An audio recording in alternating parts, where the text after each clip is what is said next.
अस्सलाम वालेकुम friends, welcome back to my YouTube channel daily tips with Asma. आज के इस वीडियो में हम आपको बताएंगे साहिबा नाम के बारे में दिलचस्प मालूमात। साहिबा नाम का शुमार लड़कियों के नामों में होता है।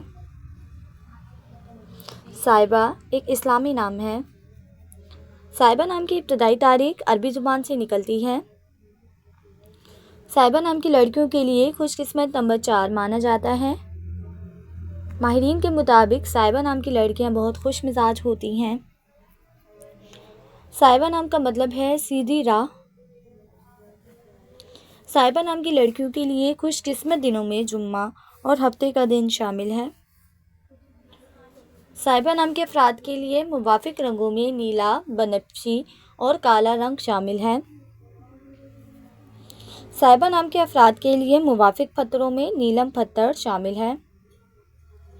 खुशकिस्मती वाली धातुओं में हिंसों के हिसाब से लोहा और चांदी शामिल है। फ्रेंड्स, अगर आप अपने नाम का मतलब जानना चाहते हैं तो कमेंट बॉक्स में अपना नाम लिखें। इंशाल्लाह हम आपके नाम की वीडियो ज़रूर बनाएंगे। Thanks for watching. अल्लाह हाफिज़।